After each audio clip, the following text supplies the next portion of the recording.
Hey, Sam. Good morning.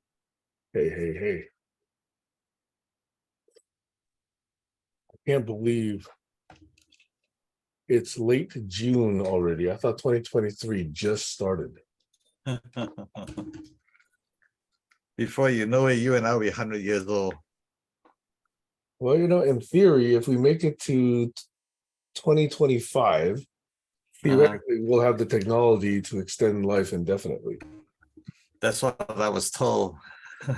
That's what I read. Yeah, I'm pretty confident about that. And they also said the first immortal person has already been born. Yeah. But that was several years ago I read that.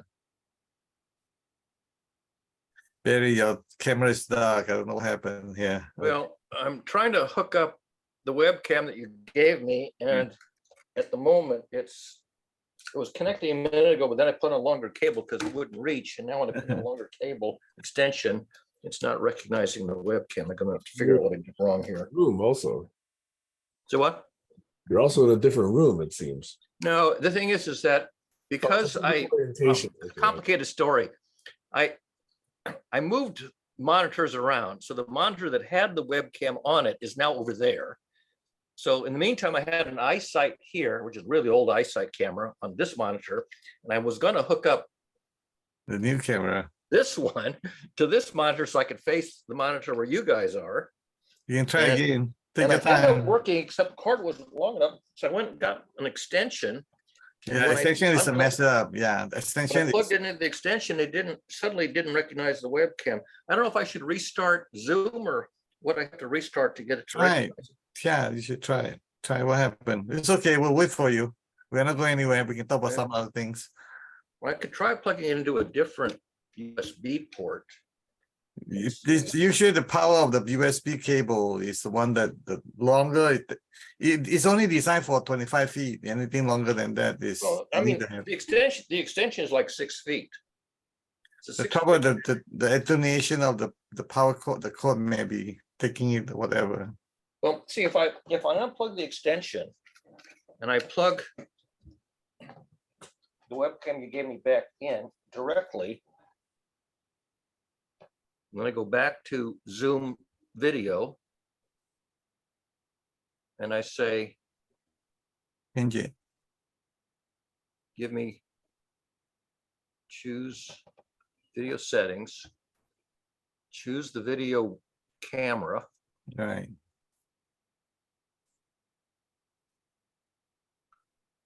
And the picture doesn't come up. By the So way, it's the USB system, not the camera. The USB system suddenly doesn't recognize.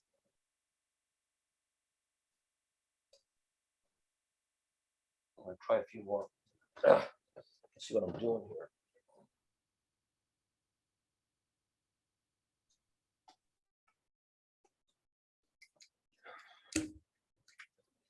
Let's see.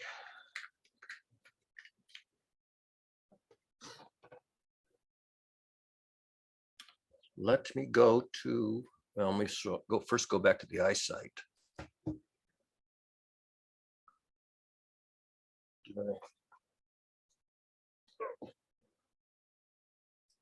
Everything is frozen. No, you guys are, let's see.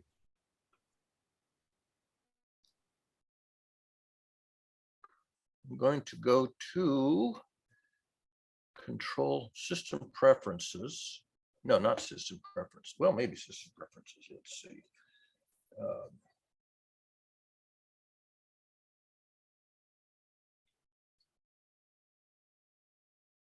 No, I got to go to about this back. Then say system report. Then say camera.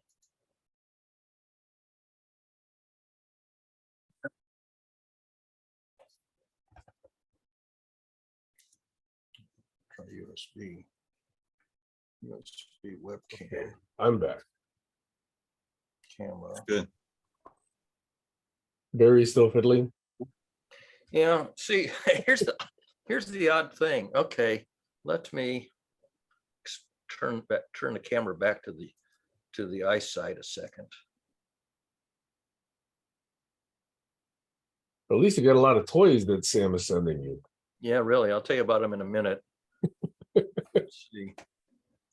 You know what? While we're waiting for Barry to do that, Sam, one of the devices that I've gotten, which I haven't heard you talk about yet, have you tried the Remarkable tablet?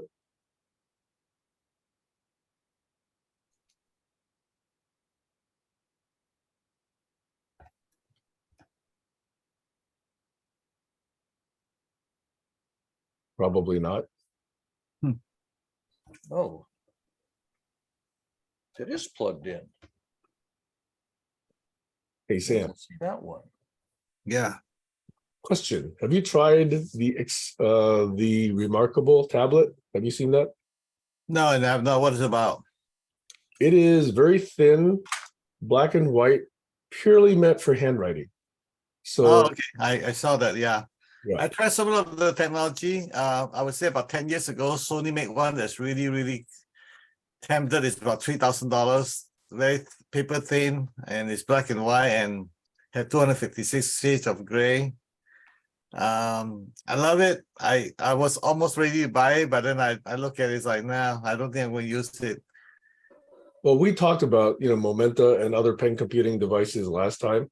Right. Remarkable, finally, in my opinion, Uh-huh. it's the usability bar that I require. I think it's actually quite good, quite usable. It feels good when you're writing. And it, of course, has, I think, somewhere around 8 gigs of memory, so you can store lots of, Right. and it syncs to the cloud, so I can actually use it elsewhere. So it's Yeah. the first handwriting device that I've actually found useful. Yeah, the problem, you know what the main problem is? The main problem is my handwriting have changed. I've become a doctor's handwriting over the years. I rarely write any letters or thing. I just type a lot. Also, voice recognition. Like, for example, I'm using iPhone for my voice. I've used voice recognition for pretty much all the typing. Mhm.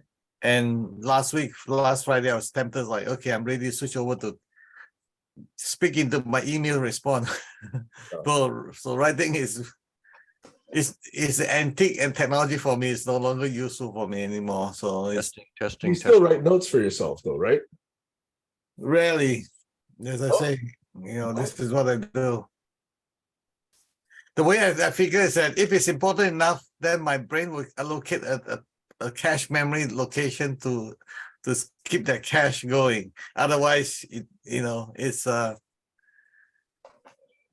all about energy. Like, think of it this way, right? So when I have enough attention to it, that must be important. So let me tell you what I worked on last week, the last 4 days. I have so much brute force attack for a couple of my employees. One of my main IT person, engineer, and the other one is my account payable person. Brute force. I can see that from my Microsoft interface that what it does is they keep trying different password, and Microsoft let them try it. You know how it's supposed to have 10 try, and if software for a minute, they just keep going. So I go in and change it to 3 trial and wait an hour. I worked for 3 days. It didn't work. I engaged Microsoft on it. And anyway, she just go around the tech support. And finally, she called me. It's like, okay. I say, am I being stupid or the software is being stupid? Whatever. I'm just so frustrated with it. And she said, okay, you need to remove the legacy login permission. So you no longer allow a legacy. Means your SMTP single, not the single authentication. If you disallow that, then of course all the SMTP login will no longer valid. And once you change that, then they cannot, because the brute force is only attacking the single they call it legacy login protocol. Mhm. I changed that at 4 p.m. yesterday afternoon, and after that, no more brute force. So again, my energy is focused on, I call that, you have to remove all the reason why the hacker can get to me. That's my first priority. Did you tell where the hacker was from? Oh yeah, everywhere. Vietnam, China, Korea, India, everywhere. And basically, I think they hack into some computer and they use the other computer to hack you. That's what it is. So I have a whole print screen of that, and I'm just so tired of it. But the thing is, it's like the hail. You got to move your car into the garage. You don't curse the sky because it sends you hail. Yep. And from my perspective, is this morning when I woke up at 6 o'clock in the morning, it's like, okay, everything's about priority. If you don't get your priorities straight, and in my dream was something like, you cannot always prioritize for your kid. If you prioritize your kid, you rob the opportunity for them to learn how to recognize what's priority. And if they have the wrong, in my dream was something about, like, I was teaching my kid or something. You are fighting with your girlfriend, and then the policeman stopped your car. Which is your priority? Take care of your girlfriend or take care of the policeman? Heart, lungs, kidneys, liver. Yeah. Anyway, so it's all about priority. So unless you get your priorities straight, you don't deserve to live. That's simple as that. The survival test. But it's also so simple. People who don't do that do live, because life is so easy for them right now, and they get to vote. That's Well, again, it's because because the universe allowed them to do that. Whatever you want to call it. The rest of us, the engineers, the doctors, we've allowed them to live. And it's a good thing, because unless you have that, it will be too boring. If everybody vote the way you vote, it will be too boring, and you'll be so blindsided. So I call it, they bring, anytime you have a judgment, again, let's think it this way. Anytime you have a judgment against somebody, I can guarantee you 100% without a single doubt that you have a blind spot. Okay, show me my blind spot. How is allowing ignorant people who don't value truth and science to influence where our resources get spent? How is that going to be good for civilization? Well, the blind spot is very straightforward. Which part of it you don't understand that create the judgment? Okay, I don't understand how we've allowed our education system to get eroded so much. I don't understand why we can't teach the value of truth and science over, let's say, mysticism and belief. And we can't actually get people to listen to reason, and they can actually just thump a book and say, okay, I can do whatever I want because this book says so. That's eroding the likelihood that our species will survive. Now, you could argue we don't care if our species survives. Okay. No, don't go there. Don't go there, because that's irrelevant. Let's just chunk it down a little bit. So someone you don't know, then let's chunk down to someone you know. Someone you know, someone you have full control over, your kid, your baby, and you still have a judgment about that person. Why? Okay. So I know this person in the Bay Area. I'm not going to obviously mention names, okay? But this person and I used to respect each other until this person came out as a Trump supporter. And then I said, okay, fine. I'd like to understand. Let's have a conversation. I'd really like to understand your support of Trump, because Trump has all these policies, which I think are damaging to many, many groups of people. And essentially, after about an hour of attempting, he basically said, I don't know the details, but I just read Breitbart, but I just believe whatever Breitbart tells me. Okay. And this is like 3 or 4 years ago, back when Trump was, actually longer than that, back when Trump was going for his first election. Okay. Yeah. So basically, he said, I don't really know what my belief in his policies is. I just believe what people tell me to believe. That was a fundamental message to me. Yeah. And even his daughters, said they don't talk to him anymore because they don't support his affinity with Trump. Yeah. And so, anyway, so this is a guy who is the only serious person I could find after hundreds of attempts to try and engage me on why do you support Trump? Why do you support the Republican, platform? Why do you think that all of this is something you should be voting for? Many other attempts have failed. So the deepest attempt I could get into a conversation like that showed me this person had no basis, really. Couldn't counter arguments, couldn't counter facts, couldn't counter the evidence. They just said, well, yeah, I read Breitbart, and that's why I like him. And now, of course, Breitbart is, I think, no longer as influential as it used to be. Fox News also, obviously, is not as influential as it used to be. But these are the way people, formulate their beliefs, formulate their opinions, formulate their foundations for action and decision making, which is so sad because it's only allowed because these people can survive because of the modern amenities. No, don't go there. Don't go there. Don't go there. No, Okay. well, this is scalable argument. Okay. Okay. So think of it this way. So I'm going to chunk it down furthermore. Someone you don't know, someone you know, now it's someone yourself. You have some belief that you have in you that behind every belief, can you just make this generalization? Behind every belief that you have, there's a positive intention. I try to do that, yes, and I will question myself when it doesn't exist. Yeah. So, but you still sometimes hold. So the only way you can hold on to a belief is that when you have a positive intention, so then you can hold on to like your life depend on it, right? No, I'll question it if necessary. Yeah, but when you question when you cannot find a positive intention behind a belief, that belief is no longer that solid. Is my point.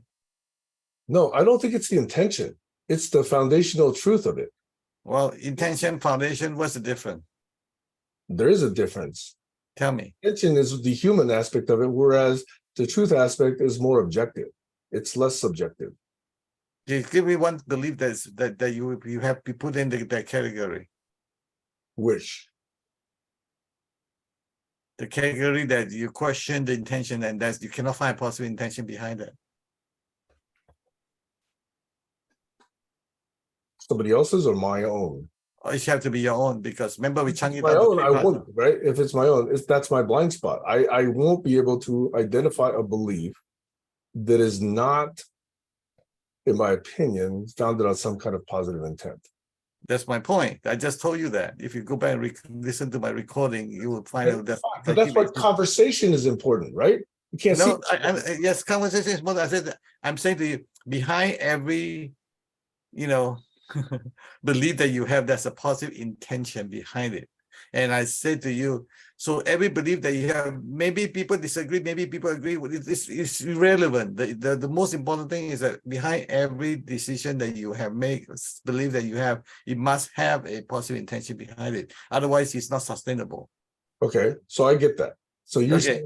If you agree with that, start with you. If you believe in that, so is everybody else. But that's obvious. You said, I'm going to say that's obvious. What I question, though, is if they are not willing to get into a conversation. And no.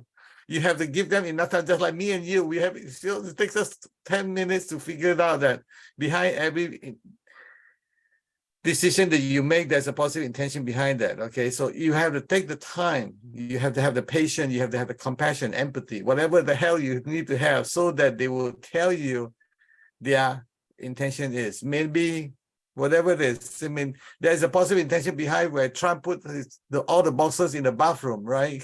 Why this one do that? Use up the space and it's sting and all that stuff. Like makes no sense at all. But he did. There's a positive intention behind it. My wife asked me why the hell he does that. I say he feels safer when he has secret things with him. I have no idea, but he definitely has a positive intention behind it. Otherwise, why does he put important people of the country in the toilet to make him feel? I don't know, whatever that means. Okay, so again, take the time, have the patience, have the empathy, have the sympathy to figure out what's your positive intention. If I may have you tell me, that will help me to understand your intention. Once I understand the intention that you have on that matters, everything else will open up, I promise you. Okay. So can you do this, let's say, for decades and decades of systemic racism? Doesn't matter. You can pick a specific case. Don't give me a general belief. General belief doesn't work because there's behind every general belief, there's too many cumulative, compounded beliefs that it doesn't make any sense. Welcome back, Barry. Are you using the old camera, right? Yeah, I couldn't, I think I would have to reboot the Mac in order to get everything cleared up. That's all right. So I did, and that would take too long. So I'll just use this old eyesight. You don't need to have a good shot of me. You look great in that camera anyway. Don't worry about it. You know how old it's a Firewire camera. It's a I know. 400 eyesight camera. 20 years old. Yeah, well, I don't know how old it is. Yeah, probably. I haven't heard the Firewire for a long time. Yeah.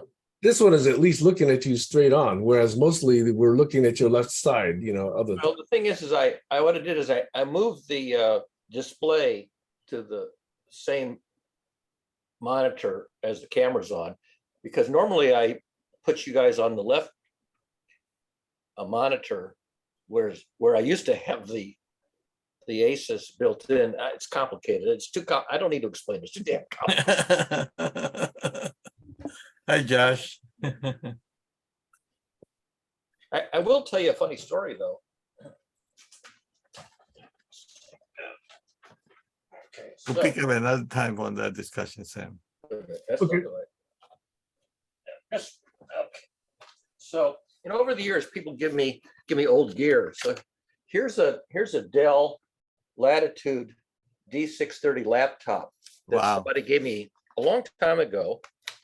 A very nice. It's actually a 64-bit, widescreen laptop, and I used it for I don't know a couple of years.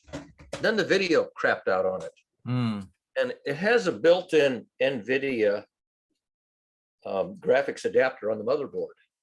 This particular model was notorious for the video crapping out on it, and it all traced back to when they flow soldered the motherboard.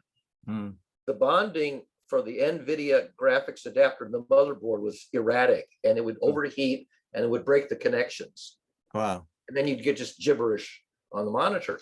So I researched it, and they said one thing that you can do, completely disassemble the laptop all the way down to the bare motherboard with nothing else on it. So I did that. It took me 2 hours to completely disassemble it. Then you take the motherboard and you stick it in the oven at 400 degrees for 10 minutes. And that's supposed to reflow. That's supposed to reflow the solder. And well, the battery's also dead on this thing. So hang on.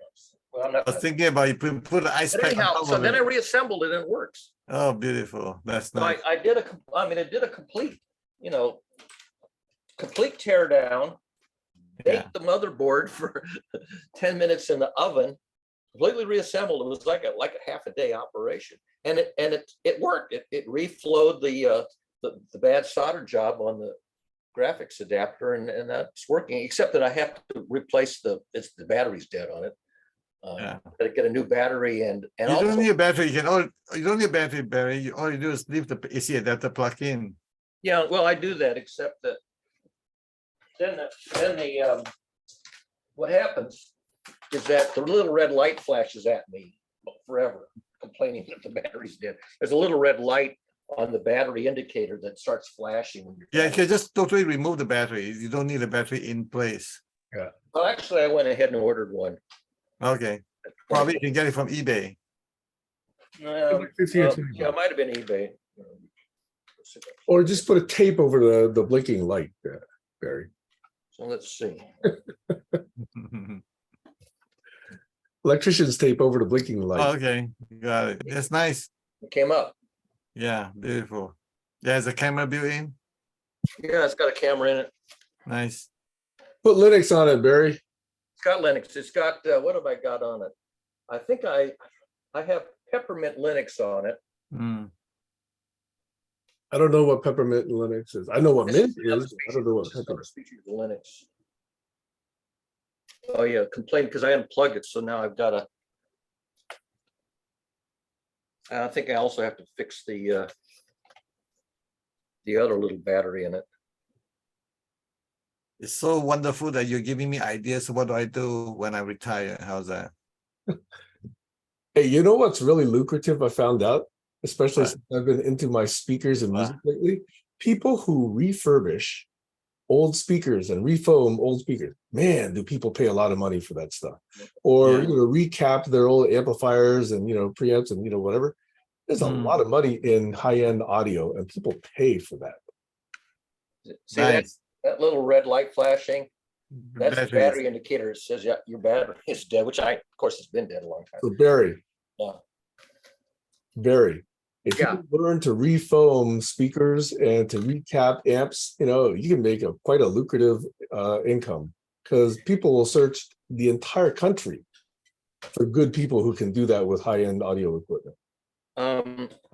Nobody's ever asked me to do anything like that. Actually, I got a couple of speakers in the living room where the foam on the front just Yeah.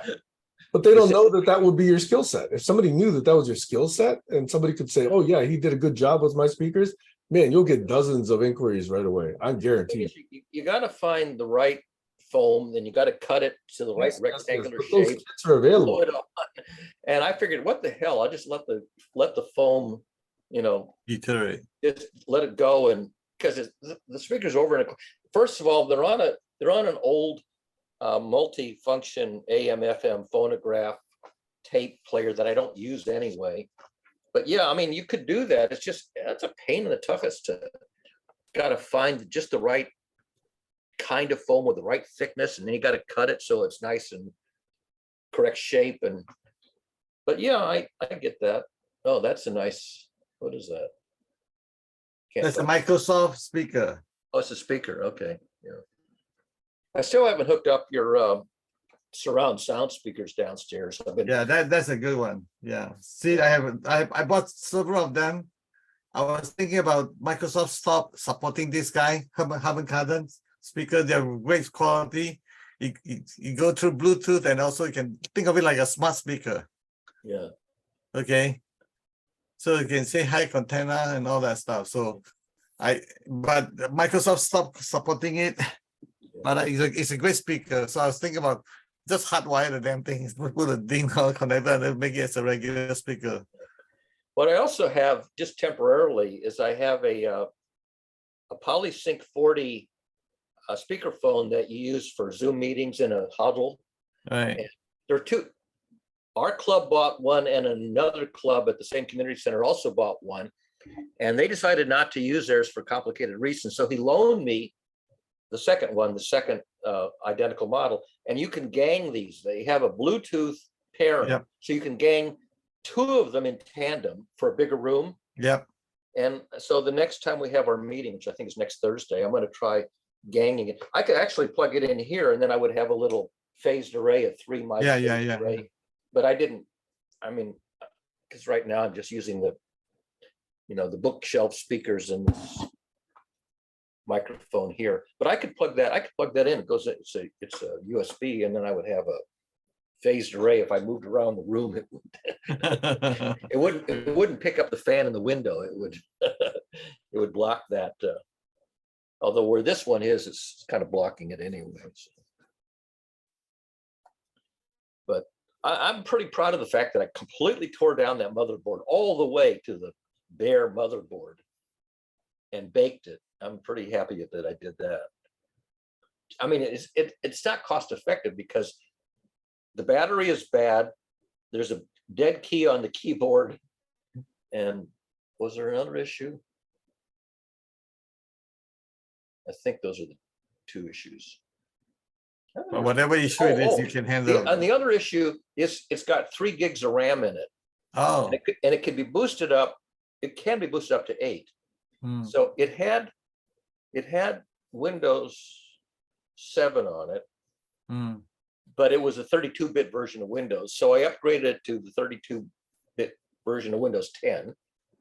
Which if you only got 3 gigs of RAM, what's the point? You might as well run the 32-bit version of Windows. So I put Windows 10 on it, and I already had Peppermint Linux 10 on it. But then, then I ordered another RAM chip, so I could go up to 4 gigs. To go up to 8 gigs, it's like $80. You got to buy 2 4-gig SODIMMs. That's like $80. So, well, for like $10, I can get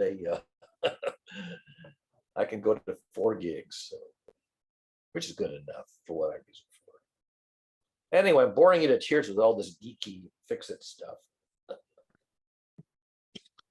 Well, that's make up a part of life. You build it from all the scrappy thing and all the things is not working. But the thing is, putting that in the recycling trash.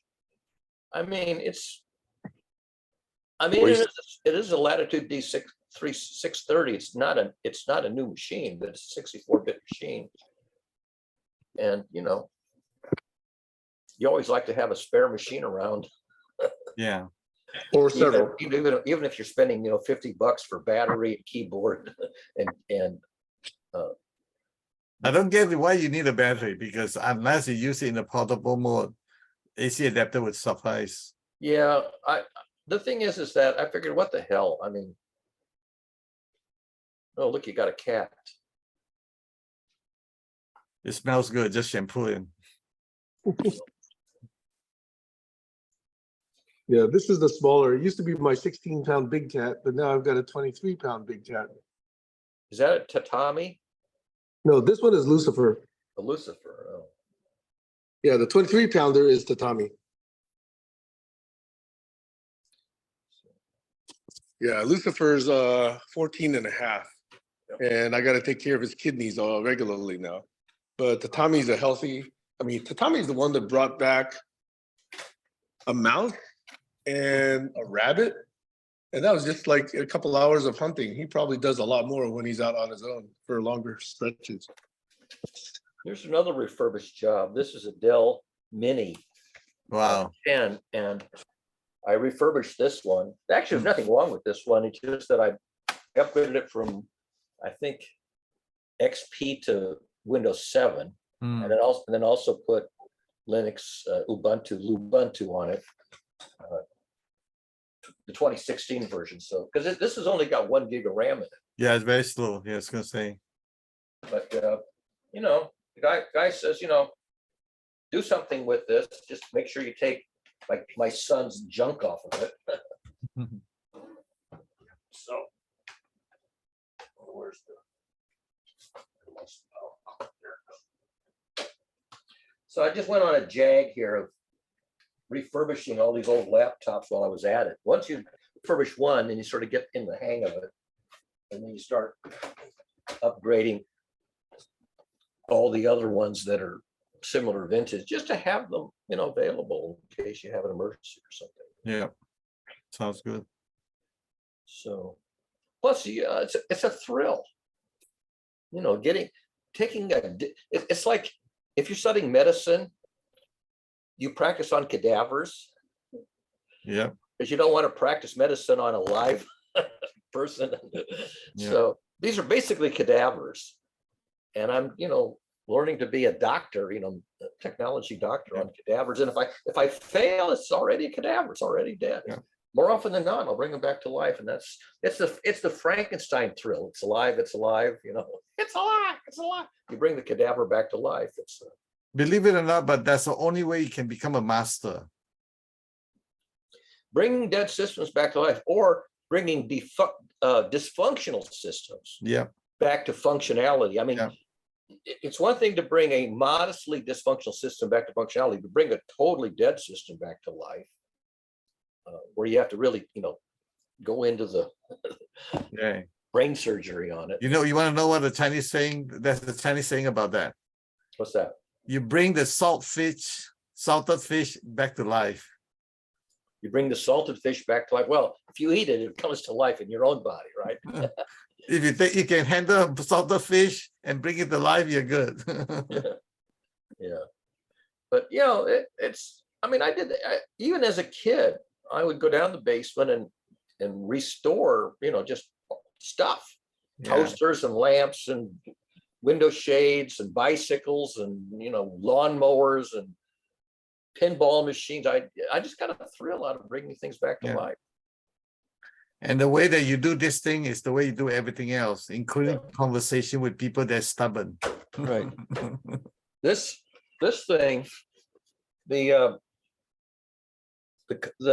writing all faded. The weather. It all faded.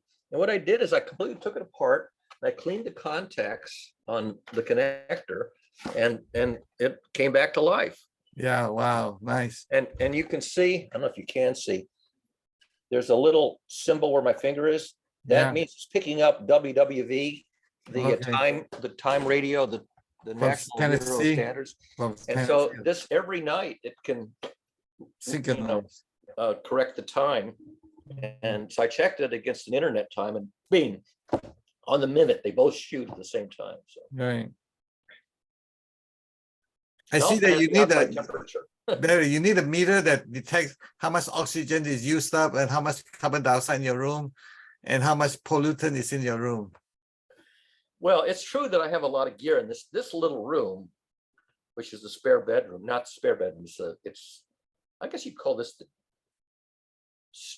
I don't know what you call this room.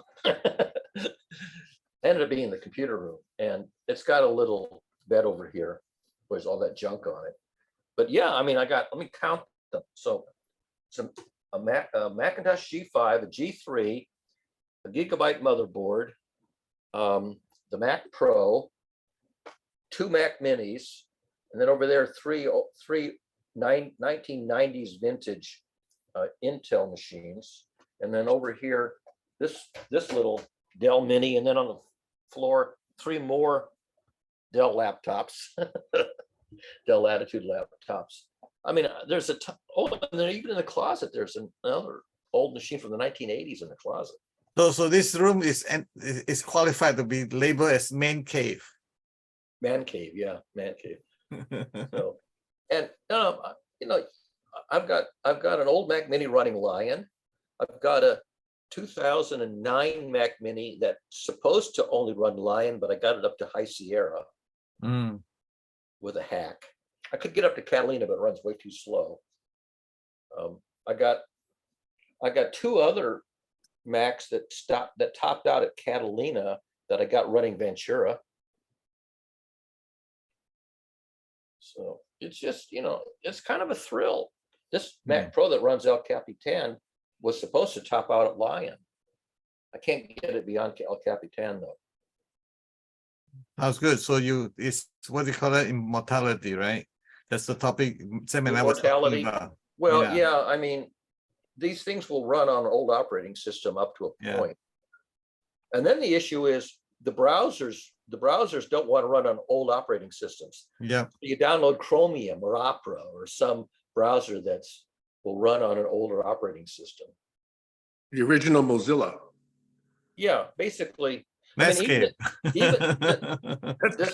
This G5 machine is running Leopard.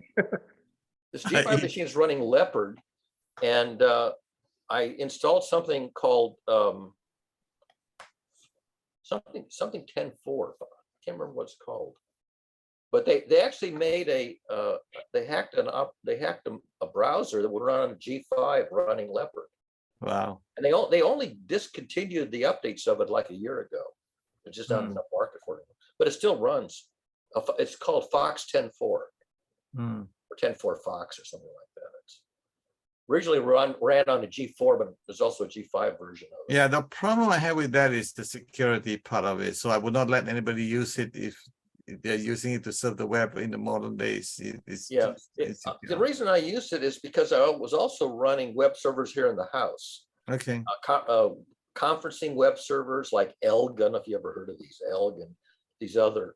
And so if I ever wanted to manage my in-house web servers, then I could use that machine to connect to tinker with the conference. See, I've got 3 conferencing systems dating from the 90s, early 2000s running. Nobody uses them anymore. They're just archive systems. But if you ever wanted to have a conferencing system, I got them running. Got 3 of them running here. Elg is the What's the difference of capacity wise from the capability wise? What's the difference between them and using the Zoom or whatever the latest Microsoft Team? They're not video conferencing. They're audio text. Forum. No, they're forum. They're text forums where you have discussion forums. And so, for example, when Sam will remember this, when the last time Stacy had one of her creative jags where she was using Facebook Messenger to get these teams together. This is when Joseph, what's Joseph's last name? M. Are you talking about Michael Josephowitz? Just Michael Josephowitz. That when he was still around, I ended up writing, I think, half a dozen song parodies for Stacy's little idea, and they're all sitting on this server. You can actually go anywhere on the internet and bring up, the song parodies that I wrote for Stacy. That server's still on. That server's on the open internet. So it's almost like good old BBS or something. Text That's right. based. BSD. Okay. Yeah. This is running Leopard G5 on a Mac. Then I've got one running Solaris in the living room, which is really 1990s. And then a couple of them running Elg that runs on a Lion vintage operating system. Motet from the 90s. I got a Motet system running. A museum man cave. See, back in the days before you had Facebook, that was it. You had to run your own little forum servers. Yeah. And I was running what was then state-of-the-art forum servers that just text. So what's the topic for this week? Good question. What's the topic for today? Today is Saturday. There's a lot of activity in the Facebook Messenger. I just don't have the bandwidth and I'll tell you, I have a goal. I have a goal that is antagonistic to one of Sam's goals. tell me Sam, you know more. what I'm talking about, right? Yeah, go ahead. I'm good for it. I wrote another short post on Facebook today about, because 100 years ago, or maybe not quite 100 years ago, Bertrand Russell was also ragging on religion. And so I said, well, there are sort of 4 generations of religions, and actually a 5th one that's not quite there yet. So the original one was animism. And if you watch the Disney movie Pocahontas, and she sings, so Pocahontas sings to John Smith, The Colors of the Wind. Yeah. So The Colors of the Wind is about animism, that everything has its own sort of soul or spirit. But the rocks, the trees, the clouds, everything has its own spirit. That's animism. And then that was not replaced, but then supplanted by the rule of law. So when humans went from hunter-gatherers, where it was basically all your food supply just came from nature, you were hunters and gatherers, you weren't farming. So animism was sort of the philosophy of the religion. And then about 6,000 years ago, with the dawn of the agrarian culture, when people started growing their own crops and herding their own domesticated animals, the sheep and the goats and whatever, and they had to settle, and you took control of the food supply, then they invented the rule of law. They invented the rule of law expressly to regulate this whole world of ownership of land and ownership of the food supply and commerce, because the agrarian culture created the need to say, well, I did the labor to grow these crops or tend these animals, and so I have to go to market and I have to have trade. And then there are craftsmen who build the plow and build the yoke and build the granaries. So now you had specialized labor and commerce, and so they invented the rule of law mainly to regulate commerce.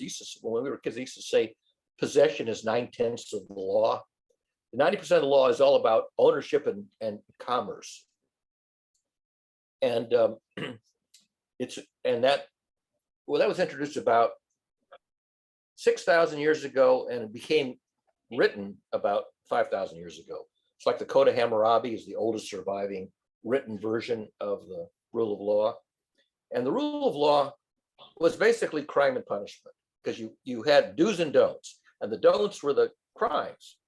And if you were caught violating, like stealing, for example, or violent crimes, then the state could adjudge you guilty of violating one of the 273 laws and then exact a punishment. The punishment was state-sponsored violence under the color of law. It was either you were jailed or you were executed, because like a third of them had the death penalty. So the rule of law, which basically supplanted animism, was very violent. And after about 1,500 years of this violence of the rule of law, the crime and punishment model, people thought there's got to be a better way that's not so violent. So then they introduced the deific religions. They needed to have an authority to overthrow the rule of law and overthrow the kings. So they invented the deities as a higher power. And so the higher power comes down and says, there's a better system. And the first dictate of the deity is stop defining good and evil as lawful and unlawful. Because as soon as you think about good and evil, you're going to divide it into binary category, lawful and unlawful, okay and not okay, right and wrong. And then on the side that you define as the bad side, the evil side, then you're going to make rules and laws to outlaw it. And then when you outlaw it, then you have to have a punishment for cases of violation, and the punishment is very violent. So the introduction of the deity says, don't do that anymore. That's violent. And so then the Judeo-Christian religions that had deities basically try to replace the rule of law with something that's more merciful, more beneficent, and less violent. And that went along there were two versions of it. There was the Jewish version of it, which lasted for, it never went away, but after about 1,500 years, the deficits of the Jewish version of it was supplanted by the Jesuistic version. So Jesus comes along and says, the first covenant was not so bad, but it had flaws in it. And so Jesus said, let's have a new covenant. We're still going to keep the deity, but we're going to have a new covenant that's kinder and more loving and completely nonviolent. So that was sort of the second. So that was the second religion. Then the third edition of religion got rid of the deities. So you had Confucianism, Daoism, Buddhism, and others that had more of a philosophy, but they got rid of the deity. And so you go from a 10,000-year-old animism to a 6,000-year-old rule of law to a 3,500-year-old deific religion to a 600-year-old non-theistic religion, which is Daoism and Buddhism and stuff like that. And then in the 20th century, you come to, in the 17th, 18th century, you come to the Enlightenment. And the Enlightenment evolves into the fifth discipline, which is systems thinking and secular humanism. So you have sort of like these four generations. And then the fifth discipline is cybernetic systems theory. So you really have five generations, although the last one is not, people don't think of it as religion, but it's a regulatory mechanism. So systems theory as a regulatory mechanism is the fifth edition, and it's totally mathematical. So by the time you get to the fifth discipline, it's mathematical. And so you can deprecate Dostoyevsky deprecates the rule of law. He writes a satirical novel called Crime and Punishment. This is 150 years ago, right? And Crime and Punishment and the Brothers Karamazov lampoon the rule of law as totally dysfunctional. Okay. Now, what happened yesterday in Minneapolis? Anybody watch yesterday's news in Minneapolis? It's about the violence of the police department. Right. The federal government comes down on the police culture. So in the police culture, at the lowest level of the interface, just with dealing with the people on the street, it's completely gone off the rails. So the argument that the rule of law is dysfunctional and violent has gotten to the point where now the U.S. federal government has said, in just one case out of all the cities, because all the cities are really the same, Minneapolis, the police culture has basically gone completely bonkers and corrupt and violent. Yeah. And they're saying, we're ready for a culture change. Now, this is the same culture change that they tried with the Jewish, the introduction of the Torah. That was an attempt to overthrow the rule of law and replace it by something that's better. Jesus tries to do an upgrade to that. The Enlightenment tries to do an upgrade to that. Yeah. And now here we are in the 21st century, and they're still trying to get rid of the bloody crime and punishment model because it's bloody.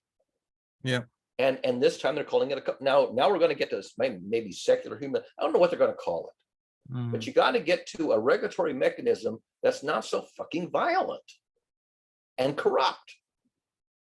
And the evidence is overwhelming. You can look at the history of regulatory mechanisms in human civilization from the dawn of civilization with the agrarian culture. Mhm. That's where it starts. The agrarian culture introduces the rule of law, then the first three versions of religions or philosophies, which are not quite religions, pseudo religions, all the way down to the modern times with the fifth discipline with Peter Senge. What a roller coaster for 6,000 years, and we still can't fix the stupid mistakes that humans made 6,000 years ago when they invented the rule of law. That was the first big math error that humans made. And if you look at the mathematical behavior of rule-based systems, never mind the punishment, just rule-based systems all by themselves are chaotic.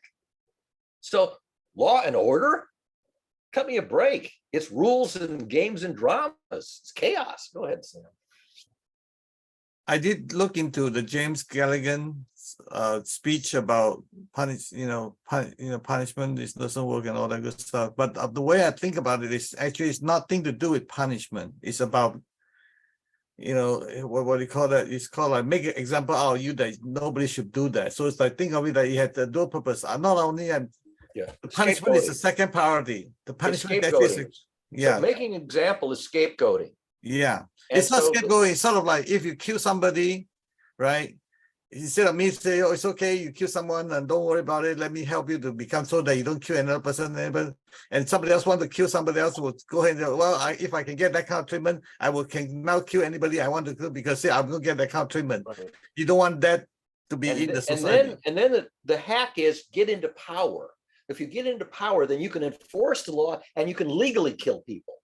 That's right. But I don't talk about that right now. What I'm talking about is that just for here, punishment doesn't work when somebody commits a crime.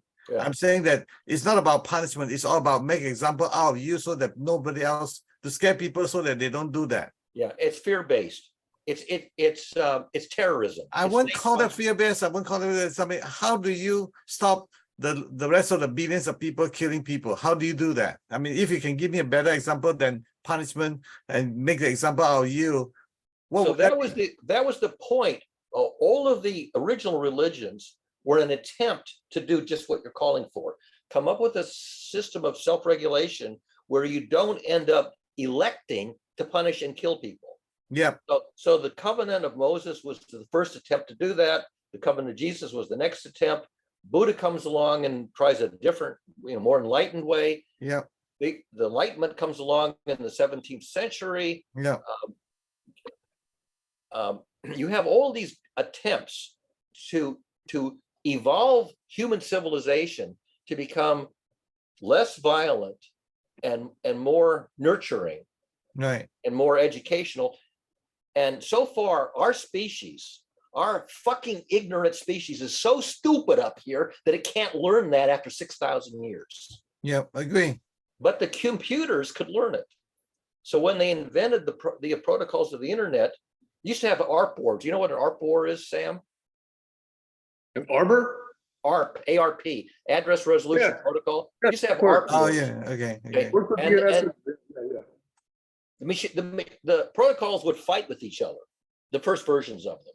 The machine says, I want this IP address. No, I want it. And they would beat on each other. So they gradually improve the protocols so that the machines cooperate non-violently. They don't, they'll back off randomly. The whole idea of the protocol was it's the next level up from the rule. So it had flexibility, and it was to avoid these battles. Go ahead, Sam. I still don't understand the difference between protocols and rules, because you could express protocols as rules, you can express rules as protocols. So I don't really understand your distinction here, because fundamentally have had an issue of not understanding this point you've been making about rule of law now for several months. Yeah, so why is the internet protocol based and not rule based? Because they don't call it rule based. But all protocols are rules. All protocols are rules. If you play a game of say checkers, which is rule based, when it comes to making a move, you cannot negotiate with your opponent some perturbation of the rule. You either follow a legal move or you don't have you basically have no choice. It's hard and fast. Now there's something called agile rules, which the rule you can bend the rule. So if a rule can be bent and you can negotiate the bending, then it's called a protocol. So a rule that can't be bent, it's got a hard and fast dividing line, and you either have a legal move or you have an illegal move, and you have no flexibility in between. When you introduce the flexibility in between, and you can negotiate the flexibility in between the okay and not okay, now you have either agile rules, flexible rules, or protocols. Protocol has a negotiation phase with the other side. You don't have a judge who says, nope, that's illegal. The judge doesn't play the game. The judge says that's an illegal move, the referee. So you get rid of the referee, and the two sides negotiate a mutually agreeable intermediate value, where you used to have a hard and fast boundary that a referee had to say, nope, you can't do that. That's illegal. So you got rid of the referee, you got rid of the sharp dividing line, you got a flexible rule, and you can negotiate some position along it. Okay, if I work within your definition, I can understand that, okay? But in my mind, that's a generalization of this rule-based system, which I think could still be expressed in the form of rules that you seem to have an aversion to. I wanted to make a distinction between hard and fast. It's a no, okay, but there's this. The main thing is there's this direct function. There's a step function, and the problem with the step function is when you get very close to the boundary of the step function, then you got, I don't know which side of the boundary I'm on. And so all of the issue with rule-based is, oh, you're on the wrong side of the boundary. No, I was on the right side. And you get these arguments about, which side of the boundary am I on between lawful and unlawful? And that's what I call a rule. A rule has this hard and fast boundary, and you're either to the left of it or to the right of it. And if you're right on top of it, we can't deal with that. We can't deal with you right on the boundary line. Okay, so yes, I do agree that those simple elementary forms of rules are too simple, but that doesn't actually eliminate the entire category of rules as ineffective and non-useful, okay? So I think you're only addressing the very simplistic form. Like, for example, minimum wage has to be $15, okay? So $14.99, you're illegal, you go to jail. $15.01, great, okay, fine, you're legal. That is a simplistic form of lawmaking. Right. And I agree with you. There's step functions there that, kind of don't understand justice, okay? But that doesn't, in my mind, invalidate this entire rule-based way of thinking, because there are other forms of formulating rules where you can have these graduated continuous functions and these negotiations, and they're still expressed as rules. They can be. The reason that they can be is because most people do not know what the word protocol means. They never heard the word protocol. They don't know what it means. And if you say this is going to be protocol, basically say you're talking a foreign language, you don't know what the fuck you're talking about. So people will say, well, we'll just call them adjustable rules or bendable rules or flexible. So they keep the word rule because everybody knows this word rule, because 5-year-old kids know the word rule and a 5-year-old doesn't know the word protocol. But really, what they did with the internet, what are you pointing at? Look at what Sam just put in the chat. Oh, hang on a second. I gotta get a pair of glasses. I can read that. Gotta make it bigger. Sam, why don't you read that? The last part I will read. In summary, rules are specific directive or regulations, while protocol are a set of rules that are outlined procedures or formalities in a way, you can think of protocol as a collection of system of rules designed for a specific purpose or setting. That's my understanding. Okay. Yeah. Is it protocols or sets of rules?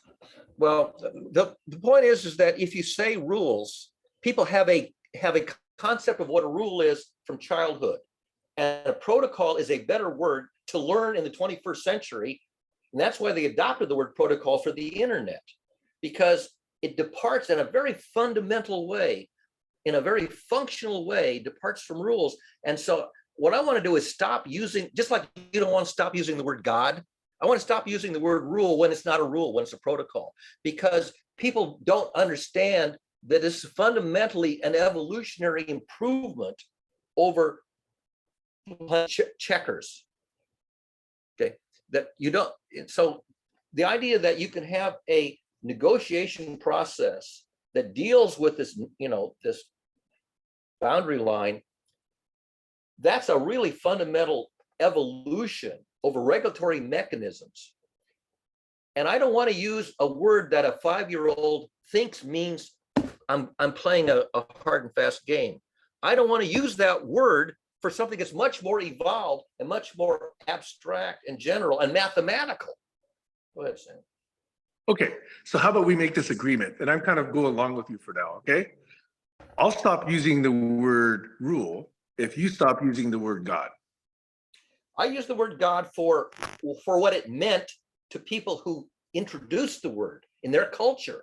Yeah, but okay, so let's say between at least this group in this conversation, when we talk about systems thinking, critical thinking, model-based thinking, rational thought, mathematical thought, et cetera, you continually bring up the foundations by using the word God. And I Just actually— like you bring up the word rule, because that was the foundation. No. I don't bring up the rule. I don't bring up the word rule.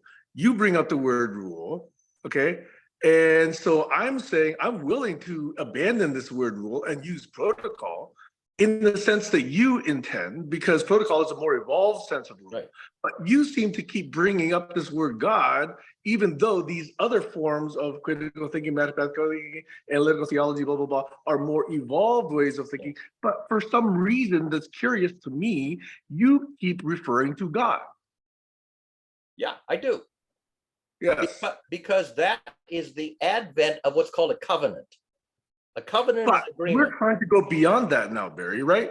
Yeah, the difference between a covenant with the deity, a covenant with somehow the cosmos, and a covenant with you guys.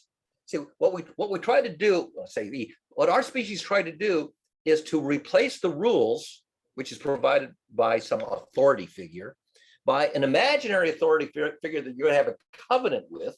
That was the halfway step to then a covenant that is more a peer-to-peer covenant, and that evolves into protocols.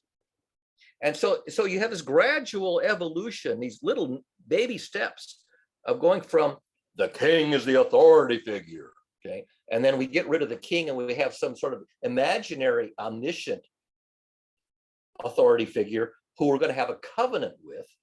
That's the key idea, the covenant. The covenant starts with Moses and continues to and others, okay. So a protocol is like a covenant. Let me jump in Covenant here, itself if I has a may. word. It's really important to get this straight here, and I'll try to speak slowly so that Barry can get it.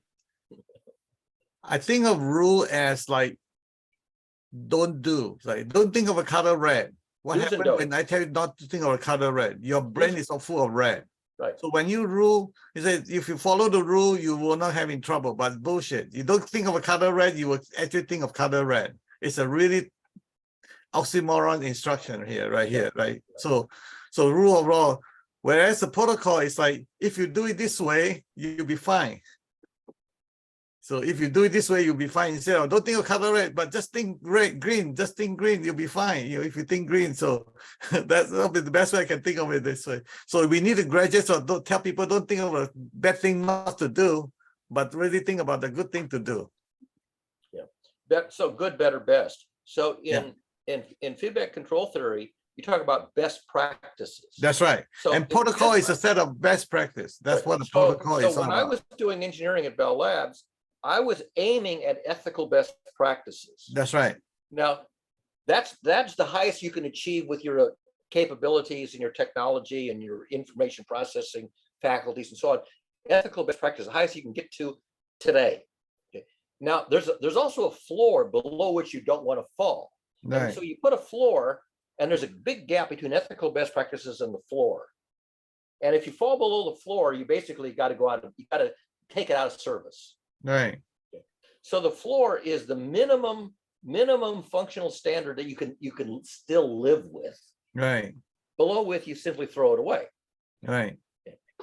The idea, though, is the rule-based system says, the rule says stay above this line. Yeah. If you are just on the breezy side of the line, that's fine, no problem. The breezy side of the floor, an inch above the floor is good enough.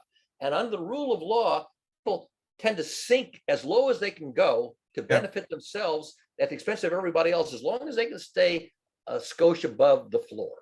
Right. And ethical best practices don't have this go as low as you sink as low as you can get away with and not be judged a rule breaker, and instead evolve to a culture where you want to ascend to the highest ethical best practices that you're capable of. And in between, you will negotiate a level so that if I'm talking to somebody who can only get to this high, then I got to go down to that, and we're going to negotiate a level that's as high above the floor as we can both get to and both function at. And a protocol allows you to figure out someplace between the minimum acceptable performance and the maximum achievable at a level that you can agree, yes, I can talk at that speed, at that with that amount of complexity, with that buffer size, and we will function optimally at this agreed upon level above the minimum and as high as we can get to the ethical best practices. That's right. Thank you, That's Barry. a So huge basically, difference. again, the way I think about rule of law is that these are the things that you don't do. If you do, you get Don't fall punished. below the floor. Oh, The rule beautiful. says here's So- the floor. Don't fall below the floor. That's right. So, and people that tell you don't think about color red, don't go through the red. But if it's pink, it's okay. It's like that you try to push the limit. And people have a tendency of going for whatever you're not allowed to do. Don't do this, but actually you're going to do that. We have this rebellious teenager in us, like that. Whereas I said, think of color green is a protocol. So just think of color red. No, don't think of color red. Think of color green, think of white, think of black, think of anything but red. Right. So the protocol I'll is give you an example. When I worked at Bell Labs, it was a big property, and the building is in the middle of the property, and then there are roads. There are 3 roads around the edge of the property and entrances, and the entrances have long roads from the road into the property. So depending on which way you're coming on the side street, you would enter. And so there's a junction where people come from the north and people come from the south are going to merge into a roadway in. And the sign says merge alternate, like a zipper. The protocol was, no, you don't let the northbound side in and then you stop and you let the southbound side in. No, you alternate feed, and a simple sign. And everybody at Bell Labs understood the protocol that one guy goes from this guy, then this side, then this guy, and you like a zipper. And after you've been working at Bell Labs for 2 days, you understand alternate feed. It's a protocol. Okay. And it gives you the most efficient entry into the property when there's cars coming from both directions. Yeah. I think protocol is a wonderful thing. I think we can implement protocol provided that we don't have this advertiser that sabotages because they try to sell their product. Yeah. So And it's subsidizing subsidizing the message. Yeah. So if the message is being subsidized by the advertiser, we don't stand a chance. So it's like the police in Minneapolis say, how low can I sink and not get into? How much can I beat on the blacks and the Hispanics and get away with it? Yeah, I'm not getting into trouble. And That's they right. sank so low over such a long period of time, it became a pattern, became a built-in pattern to the police were operating at a lowest level that they could get away with until they end up killing this black guy. And then the feds came in and says, this whole mechanism is shit. This whole police culture is shit. We have to have a culture change. We now need the police not to be police who are beating on people, but who empower people to improve their behavior. Remember that story I told you of the... Which they're not trained to do. Exactly. They were trained to do the opposite. They were trained to be animals. They were trained to be beasts. They're trained to be violent as they could get away with for the minorities. I don't think they're trained to be fun. I disagree with that. So I'm sorry, you were both talking at the same time. I'm saying that I disagree with they are trained to be a beast. I totally disagree with that. There's a lot of culture behind it. It's an evolution that over time, you know. Read the story. Read the Yeah, story in the press from this. I know, federal- but again, the federal government indicted the police system. They indicted the whole system. Yes, I agree with that part. Yeah, Yeah. And they indicted the whole system because the whole system is dysfunctional and violent. I agree. That's an I agree. observation that was first made in print 3,500 years ago. I agree with The that whole system too. is dysfunctional and violent. It's the same observation that the founders of the world's religions made 3,500 years ago. I agree with Now the that. federal government is saying our system is not working. That's It's right. violent. It's corrupt. Yeah, It's unacceptable. It's there's no future in it. It's not a sustainable regulatory mechanism. This is not a new idea. We need to change the culture. it's a stage that every society need to go through. Why is it taking 10,000 years from the advent of the agrarian culture to the 21st century, and we still haven't fucking learned it? The animals have learned it. The animals don't Barry, have laws. Barry, let me challenge you. May I challenge you? Yeah. Think of that question as a systems thinker. Yeah, I have ever since I was a Oh. child. So don't look at binary changes in state. Look Right. at what happens across large populations, across large temporal, ranges of time. Yeah. Look at the shifts that are required in thinking, in education, in social infrastructure, in social practices, Right. in organizations of societies, etc. Think of those in shifts. Because I think you can answer your own question. You're trying to think about the question too simplistically. It's not that we can't. It's that always the most advanced ideas are advanced by a few first, Yeah. and it takes a while for that to then permeate to the rest of society.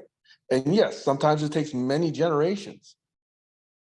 And yet, this is my argument. Okay, when these populations do not value education, do not value truth, do not value evidence, do not value reasoning, do not value critical thinking, do not value model-based thinking, et cetera, it hits a certain limit.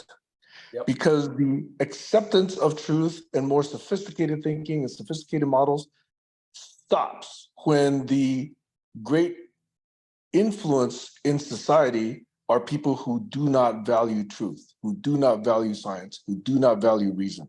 Yep. That's why I continue to campaign against this erosion of truth, because that is going to whittle away at society. And in fact, it already has. We got stupid people in government. We got really, unethical people in government. Yep. We have criminal people in government because they've eroded truth. They've eroded education. Yep. And it's been systematic. Civics is no longer a standard part of curricula. Yep. Values and ethics has long not been part of curricula. So Sam, here you are in the 21st century, Sam, reifying what happened 3,500 years. Thou shalt not bear false witness. Literally written in stone. Don't lie. I get it. But you have to understand the systemic and cultural and shifting changes. The zeitgeist is now unfortunately influenced unduly, in my opinion, Bearing by false people who witness don't has give a become shit customary. about science and shit about truth. Yeah. And that is going to be the death of our society if we let that happen. So how is it that 3,500 years after Mount Sinai, we still can't solve the problem of bearing false witness ubiquitously in the culture at the highest level of power? I just answered your question, Barry. Why is it still not solved? I understand that you're trying to solve it. Why is it not solved? Why is it? No, I'm not trying to solve it. I'm trying to explain it first.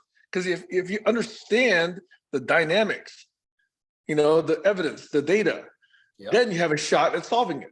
But if you don't characterize it, as detailed and as accurately, then it looks like something that's going to make you vexed and perplexed.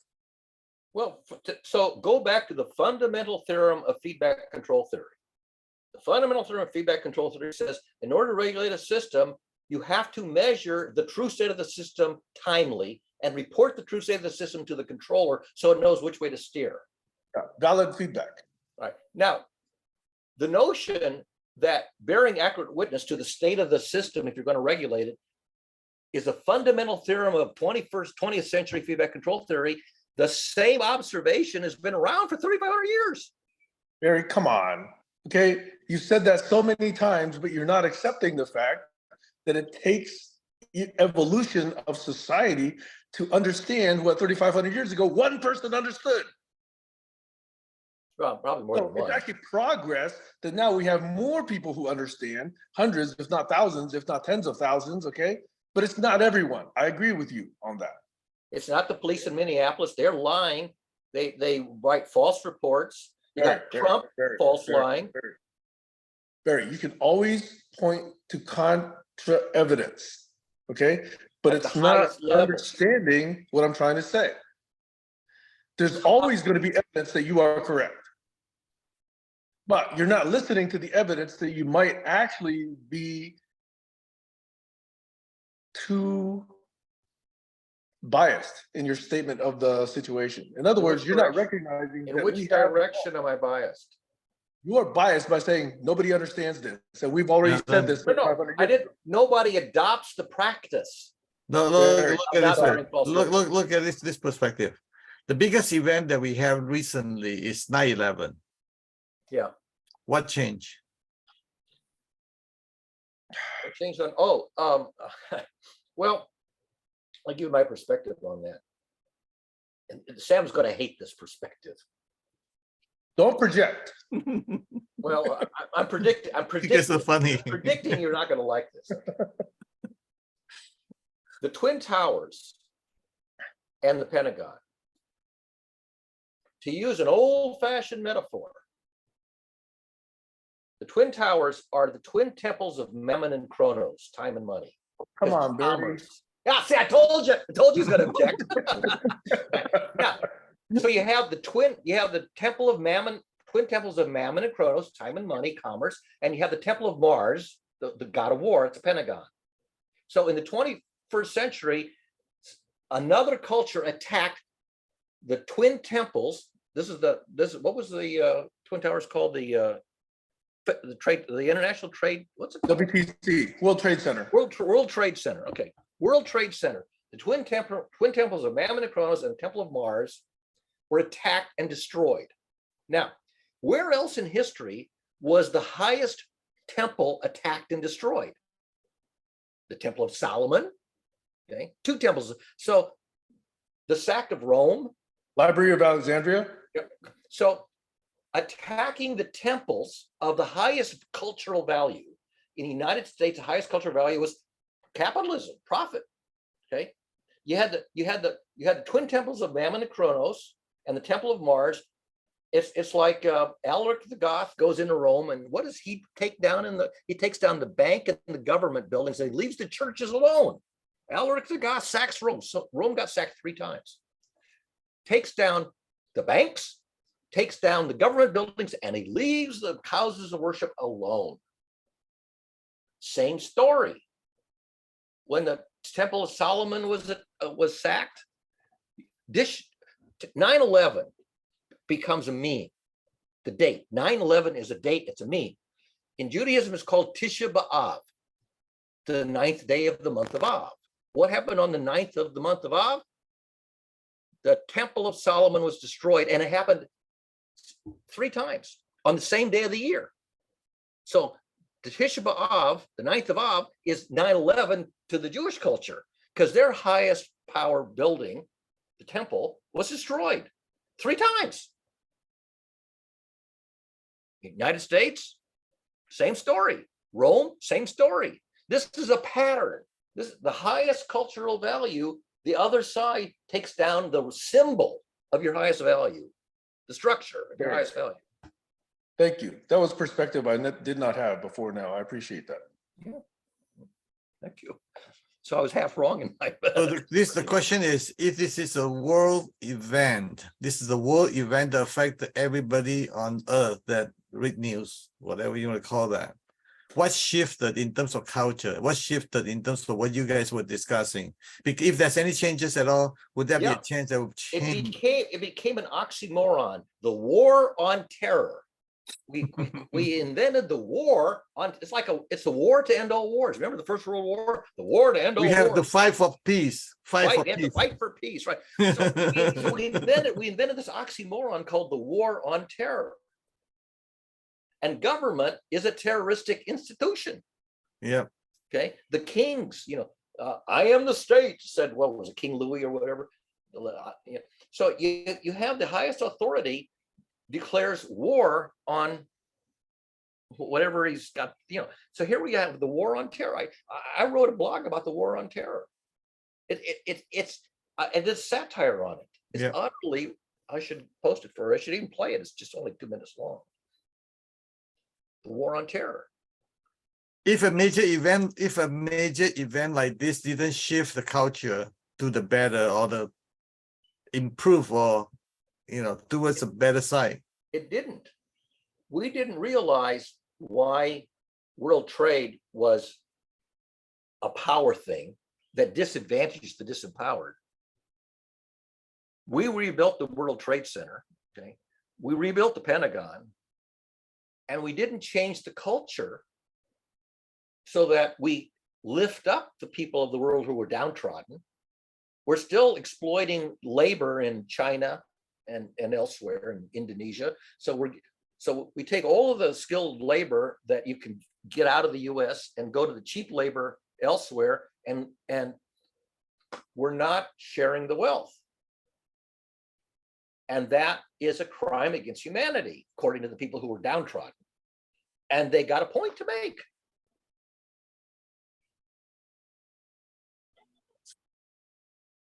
And that's why, the existence of billionaires is consistent with the theme you're actually describing. Exactly. And look, little by little, the billionaires get into trouble. So Zuckerberg, the guy, gets into trouble.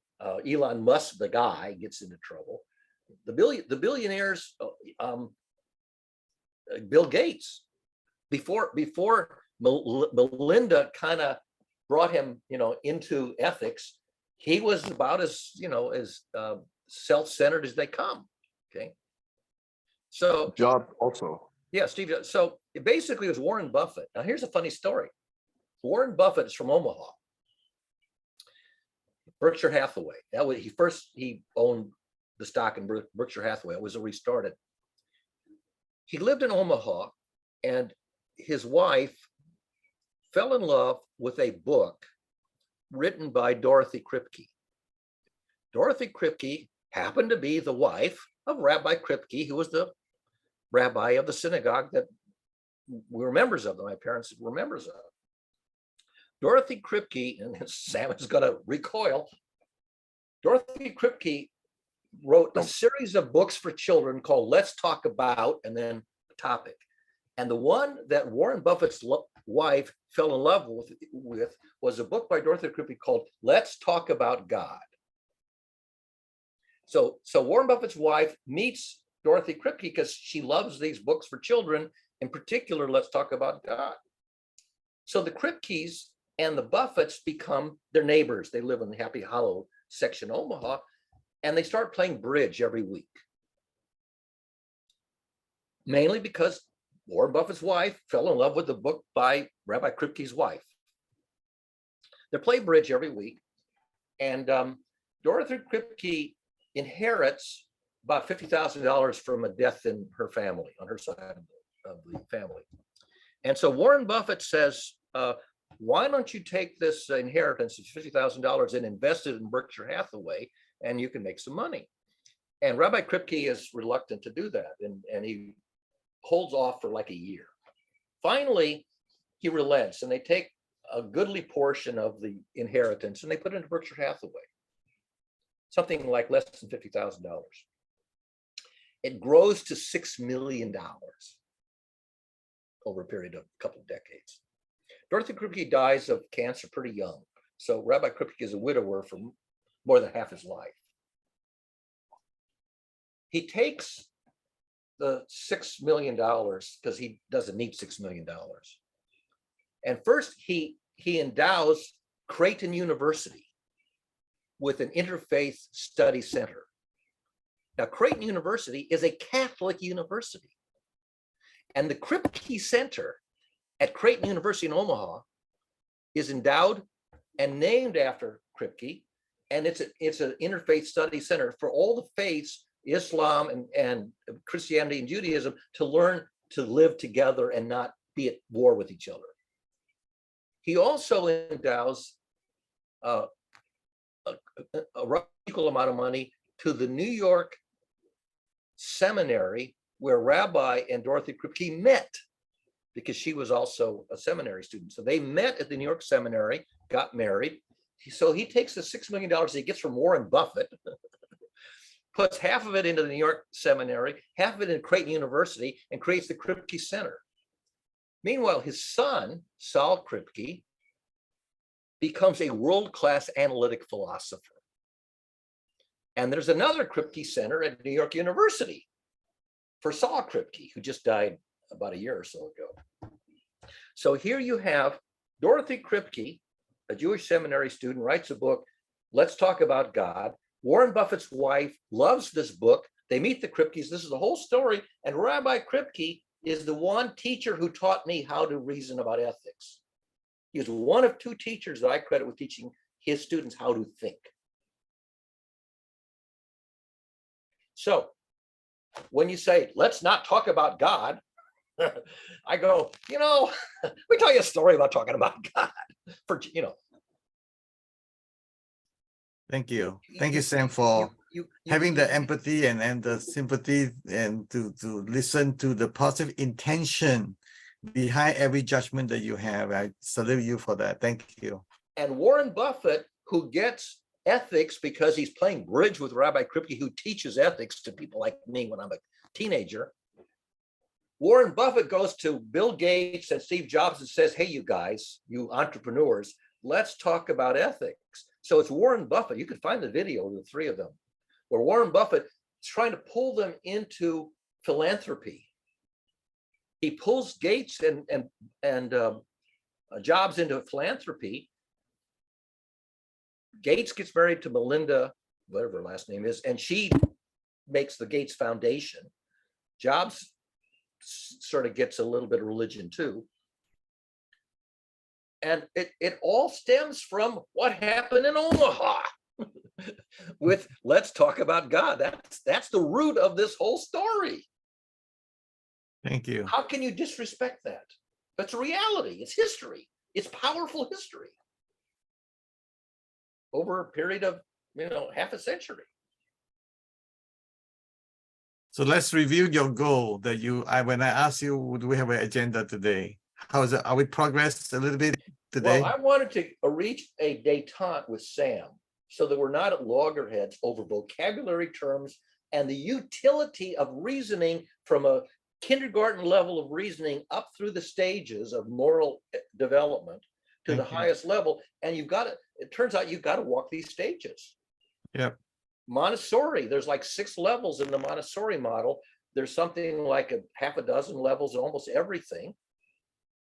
And you start at the kindergarten level, and you have to talk in kindergarten language and fairy tales and parables and metaphors and literary stuff, children's writings. And then you work your way up through to the graduate level. Now, I would like to think that I'm a half a notch ahead of Sam because we both went to Stanford. I stuck it out all the way to get a PhD. Sam got a little bit less than the amount of education I got there and didn't get a degree.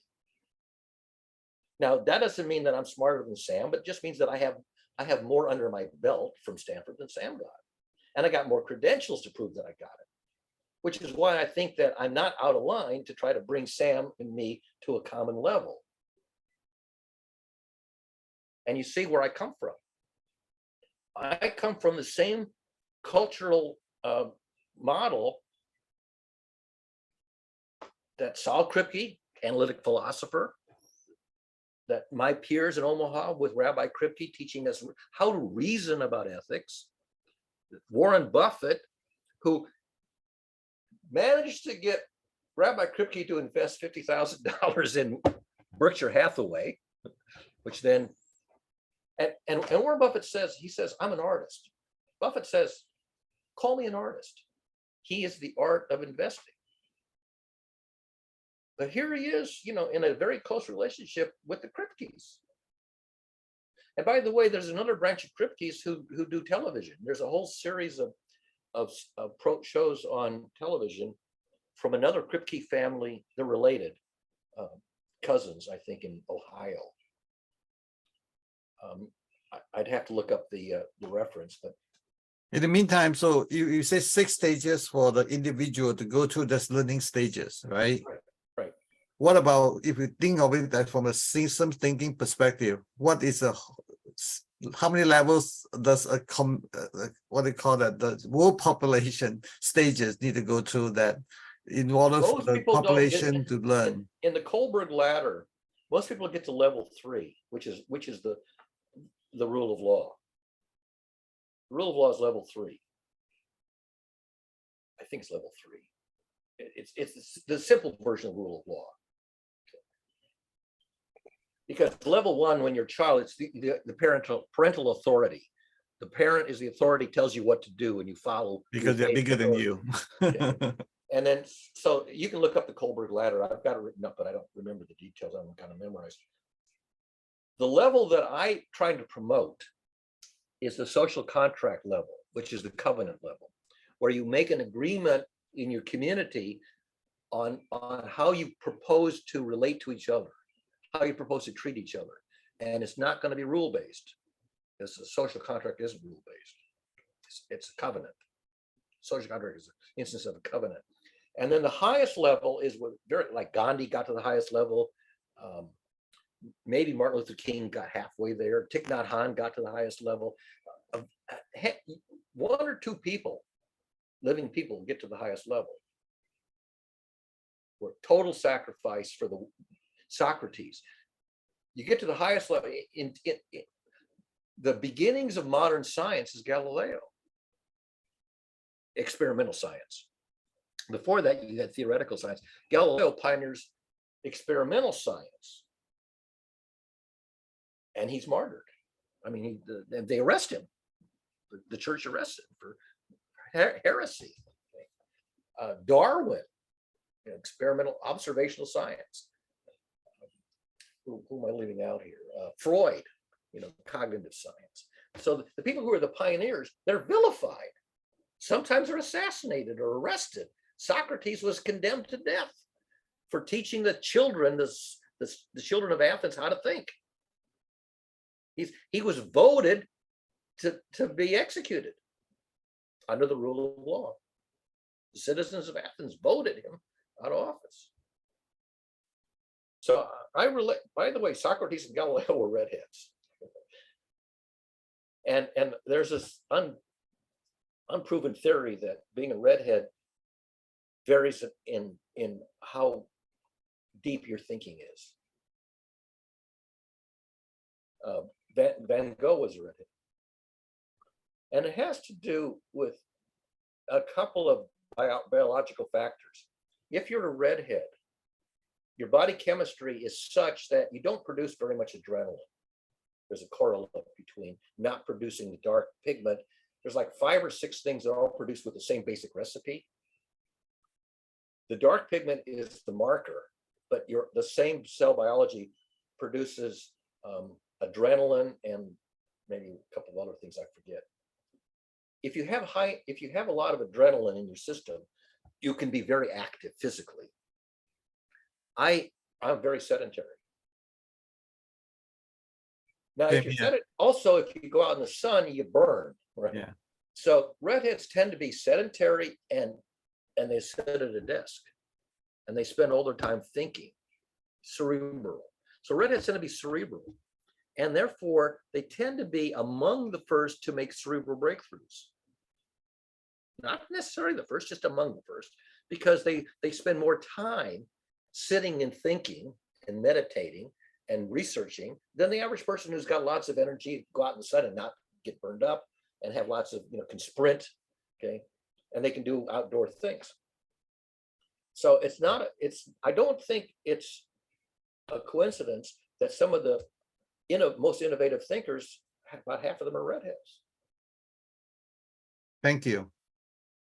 When I was in school, I was perfectly content to sit and study all my waking hours. Yeah. I didn't want to go out and play sports. I never played sports. Okay. I was sitting at my desk studying my ass off all through for 30 years of 25 years of my life. Okay. And I got farther in my studies than most people because I spent more time at it. Partly because I'm a redhead and not athletic. And also I'm nearsighted. So when you go outside, you want to have distance vision. All right. I don't have distance vision. I burn in the sun. I don't have any energy, physical energy. And I'll sit and I'll process cognitive stuff, develop theories, develop mathematics. And thank God you are one. That's good. So what do we do about So now bringing the the whole thing is, humanity if up to I the can- next if level? I can get to the same level as Sam, that will be a win for both of us. Because I think that Sam is just a step or two shy where I would have liked to have seen him ascend to. On the other hand, did you see my article about the organizer of the gatherings? Okay, Sam is Solomon in that regard. The book of Ecclesiastes, that's the Greek word, in Hebrew is Kohelet, it's just named after the person who calls the gathering, calls the assembly. Sam calls the assembly and I show up. I don't call assemblies. I'm a lone scholar. I'm sitting here in my little studying thing, and the person who calls the meeting, the Doug Breitbarts, Sam, they are the Kohelet, the organizer of the assembly. And they draw people like the other Sam and Josh and me, and we come to the assembly because the person who calls the assembly thinks there are people out there who are a little shy, they're not going to call an assembly, they're not going to get up and be on the stage and give you a preacher thingy, they're just going to share their knowledge. And that's why the assembler calls the assembly. Here's Sam playing the role of Solomon, the Kohelet. He's the ecclesiast, literally. The Greek word is the organizer of the assembly. That's what the word means. Look it up. Ecclesiast. Where do you find the word ecclesiast? It's a word that comes from the culture of theology. You don't find the person who calls the parliament an ecclesiast. Maybe they do in Greece, I don't know. They call it the parliamentarian or the chairman. It's the same thing. The systems thinker, among other things, calls the assembly.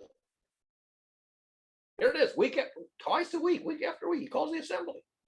Look who shows up, the assembly. And by the way, Ecclesiastes sort of can also mean people who come to the parliament, come to the assembly and join in the assembly. Don't necessarily be the caller, but they're leading contributor. So in that regard, I'm an ecclesiast too. I didn't call the assembly, but I contribute to the function of the assembly.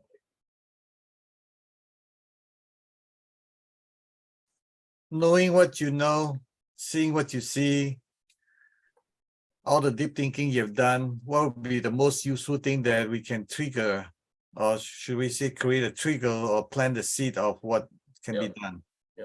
But here's the thing, that's my role model. How did I get to be the way I am? I found some role models in history that I said, I liked what they did.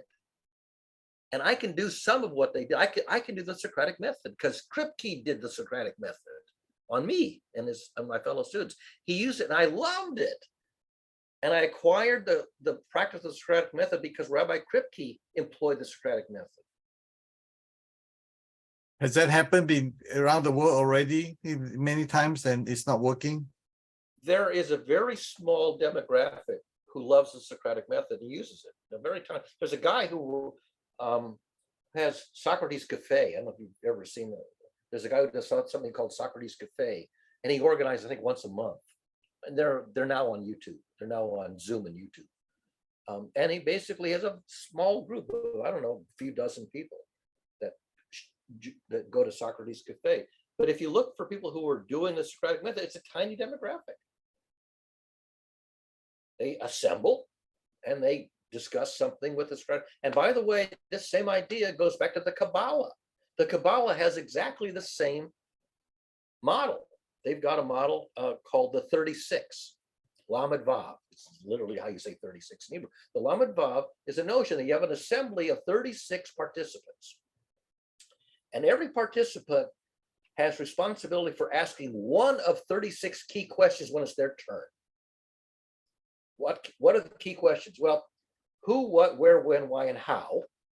There's 6 words that start questions. And then there are 6 levels of abstraction, from the most concrete to the most abstract. So one of the 36 is responsible for one of the 36 questions at one of the 6 levels. You're talking about levels, right? So the most concrete level, who, what, where, when, why, and how, 6 people. Well, each one has the job of standing up and asking their question. Then level 2, the next level above the most concrete, all the way to the most abstract. 6 times 6 is 36. So the Kabbalah says you need 36 people in the total assembly. And if any one of them is missing, when it's their turn to stand and ask their question, the whole thing stops. Got it. So the Lamed Vav, the 36, is again, it's the Socratic method. Every one of the 36 questions in the template, somebody has to stand and ask that question. And it's their turn and they don't stand and ask the question, the process. Yeah, in the old days, you have to have a synchronized standing up. Today, you don't need that. You can create an asynchronous system so that they can stand up 10 years later or 3 days, 3 minutes later or whatever. So if we can create that system in place, create a protocol that allow that system to implement itself with an asynchronized, instead of a high expectation of everybody must be present and be able to wait for their turn to talk. In the Talmud, which is just the writings of the rabbis down through the ages, it was exactly like that. A rabbi would ask a question, and 3 generations later, a different one would come up with a new answer for it. Yeah. And so the writings, the Talmud, was really a record, and it's all written down. It's a record of the rabbis down through the ages working their way up through the more abstract and more challenging questions of ethics. So I'm committed to help you or do whatever needed, support you to come up with a structure in place where the system is maybe, Facebook Messenger, maybe whatever that is, that we have to create a structure. We get to create a structure in such a way that we invite, and little is expectation and rewarding, and it's fun, so that people wanted to have a compelling reason for them to come and join the row of 36. And out of the billions of people out there in the whole world, I believe there's some smart people. We're looking for 36 people, for God's sake. Come on, it's not that hard. That's what I did in the early 1990s, before the World Wide Web, before the browser was just text and a very simple server. We created an assembly called the online learning community called MuseNet. And mostly it was adolescents who got on, or a few adults and some adolescents. And from time to time, we would have an assembly. We had a channel, a public channel where everybody could talk, type. And they would say, Moulton, because that was me, Moulton, throw us out a conundrum, something to chew on. And I would throw out a conundrum, and then they would go around and contribute to it. And I would play the role of Socrates. I would play the role of Rabbi Kripke. I would play the role of listen to them, think their way through it, occasionally ask a carefully crafted question that would sort of refocus them. Now, we never got to 36 levels of abstraction. We're lucky to get, to one level of abstraction. And several of these, I recorded the whole session, and they're up on the web. You can go back and read Moulton convening the Rabbinic Talmudic Philosophy 101 sessions on Micromuse with the adolescents. And we did one on bullying, that was a good one. We did one on when the moral majority meets the ethical minority. I did a couple of those. We did one that was a trial of a guy who was a miscreant who basically tried to spoof people. So we had a bunch of exemplary assemblies with slightly different roles. And I saved those, and they're up on this server right here. And you can go back and see how we did this with adolescents, with one redheaded organizer. Because I literally owned the hardware. I put the hardware on the air, and the participants came voluntarily. They learned about it, came voluntarily. They said, "We love to learn. We hate school, but we love to learn." And they came because it was fun. And there was no curriculum. I say, "What are you ready to learn right now? Let's learn that." And some of them were just one-on-one conversations. Some of them were group conversations. And whatever they were wrestling with, whatever was their frontier, I would dialogue with them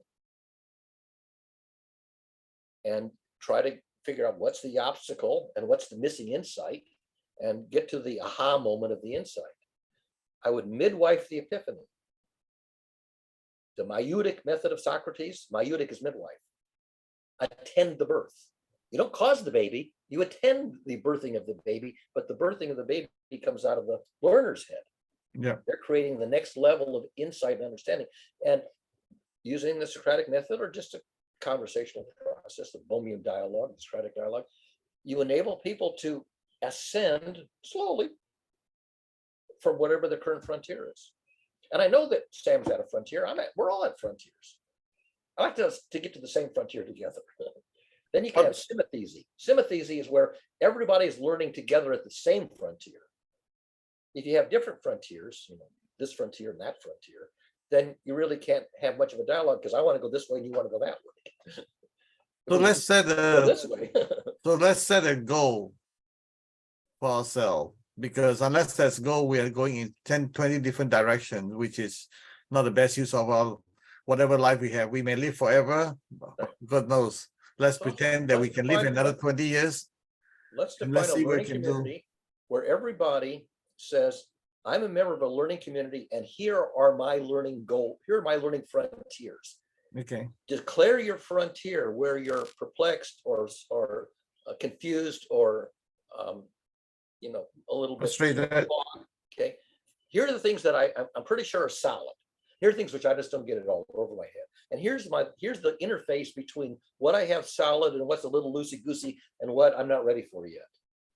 And everybody helps everybody at their frontier. Now, if we're all at a common frontier, it's a lot better. If we're at frontiers which are orthogonal, then I'm working on this guy and this guy's sort of sitting around twiddling his thumbs because nobody's working on him with his frontier. But if we can get to what's called an osculating frontier, either this way or this way. Okay. This is where we're both learning in this direction, and this is where I'm going to go into your domain and you're going to go into my domain, and we're going to merge. So you have osculating frontiers, either separate sections like a jigsaw puzzle joining, or building out from a common set. Getting to osculating frontiers, that's what the Socratic method does. It allows you to find the boundary. What do we both know solid? What do I know that you don't know, and vice versa? And where do they meet? Yeah. Either from the inside or from the outside. And then you you get a very nice protocol for filling in the gaps and resolving the discrepancies. Yeah. And then you get epiphanies practically every day. You get the aha moments. And that's what I live for. And that's what I'm starved for. That's the food for thought that I'm still starved for. Because I would like to see this happen. And I've been in situations where it happened. I've been in situations where it blew up and fell apart. Schismogenesis, where people are so at loggerheads that they can't get to a common frontier to work together. And getting to loggerheads is such a commonplace phenomenon. And I don't have a reliable protocol for getting out of loggerheads. Yet. I know of some on paper, and either I don't reduce them to practice reliably, or there's something wrong with the protocol. I know some really interesting protocols for getting out of loggerheads. So the way I define miracle is the technology is not there yet. Once the technology past the miracle stage or whatever condition is, it's no longer a miracle. So let's expect some miracle, my friend.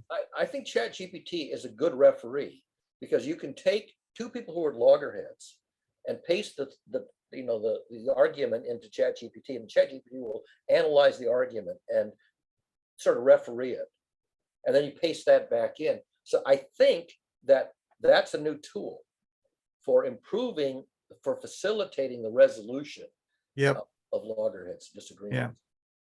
It gives you it basically it states each side in a common language, a non-biased language, a neutral synchronize the message. So basically it says, well, let me tell you Sam's perspective, let me tell you Josh's perspective, let me tell you Barry's perspective. And so it'll give you the perspectives, but in a common language, which is about as neutral affect as it can make it, without, I'm going to take this position and defend it to my death. And that I think helps. Not always, but it can sort of, the scales will drop from your eyes, and you'll begin to see the other side's perspective.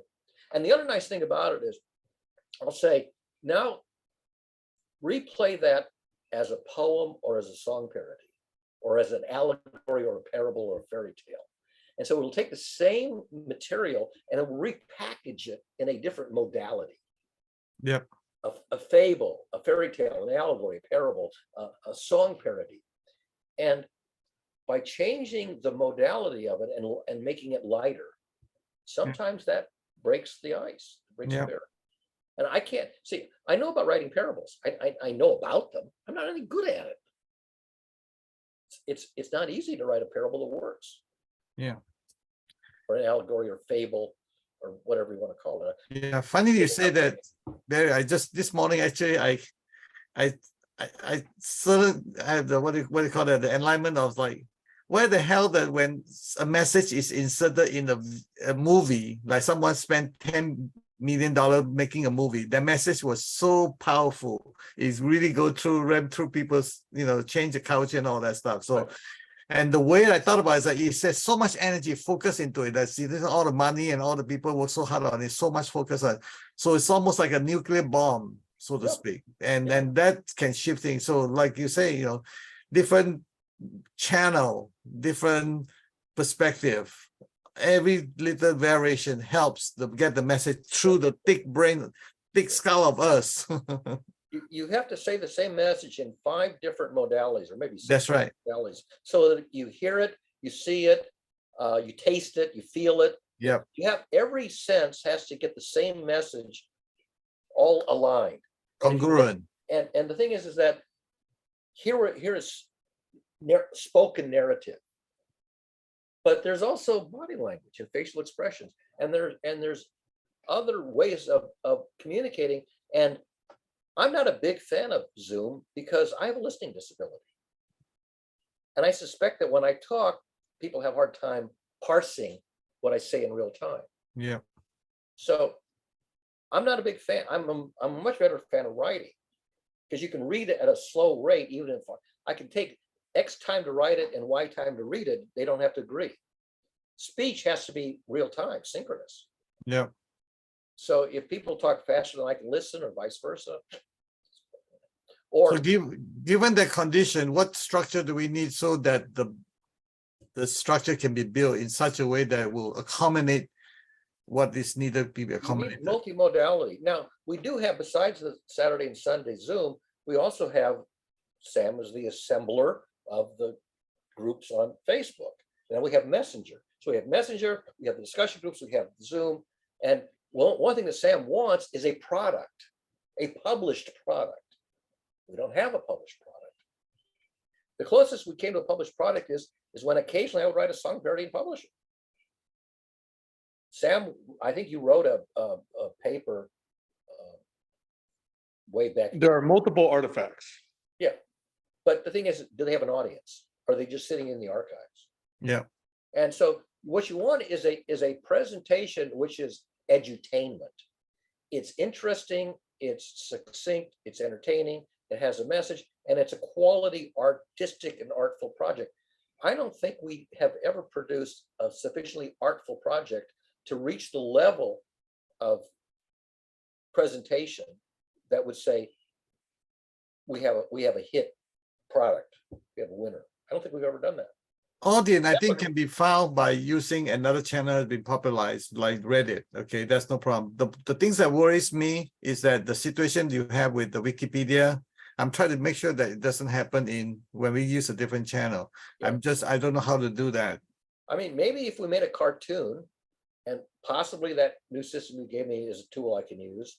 But there was a time when you could, for free, generate cartoons from just the script. You'd give like a 2-minute dialogue with 2 or 3 people, and it would put up these cartoon avatars, and they would have like a 1 or 2 minute sketch. And I did that for a couple of years until they went commercial. And then you had to spend a lot of money for something that I was just demonstrating. But I did a few cartoons like that, the little scripts, 2-minute scripts. And by the way, the one I mentioned about the War on Terror, that's one of them. The War on Terror is a dialogue with 2 characters. I like the cartoon idea. I think it's easy to understand. It's multi-senses as well as visual and all that stuff. So I would say it's real. If I can find it real quick, I'll play it for you because it's short. Where do I? If we can make a cartoon video animation, that's even better. Here we go. It should be here. It's called The War on Terror. Communicate a simple concept. You find it.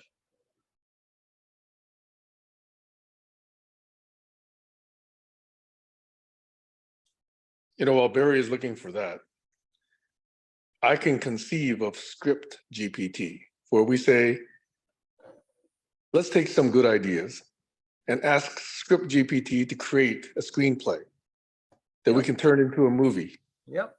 That can do that 2 minutes, 40 seconds worth of hard-hitting, compelling, multimodal messaging that can be delivered concisely but compellingly. Right. I think I found it. That's which one is it? Is this one here? Okay. So if I select that, I have to share the sound, then share here. Right. So now you see it's on my burn umbrage page. So here, terrorism versus anti-terrorism.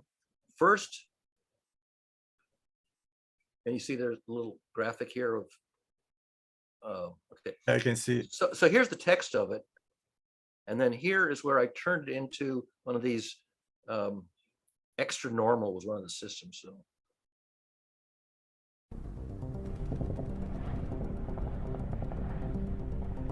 you have sown fear in me. Now I will repay you by sowing fear in you. I will hunt you down and annihilate you and your kind. I am not afraid to die. My violence will strike anywhere, anytime, when you least expect it. I am not afraid of your terrorist attacks. I will redouble my efforts to bring you down. There are more where I came from. We will continue to fight your violence with our violence until the end of time. Our violence is holy. We are using authorized and sanctioned violence under the color of law to fight your unlawful, evil violence. I believe in my violence even more than you believe in yours. It is my true religion. I have no compassion for your lawful violence. I have no compassion for your unlawful violence. Then we are in agreement. Our mutual lack of empathy and our mutual fear ensures that our dreadful drama will continue forever and ever. Suits me fine. Me too. It gives meaning to my life. Mine too. Then we're in agreement. We will escalate the mutual and reciprocal violence forever and ever. Roger that.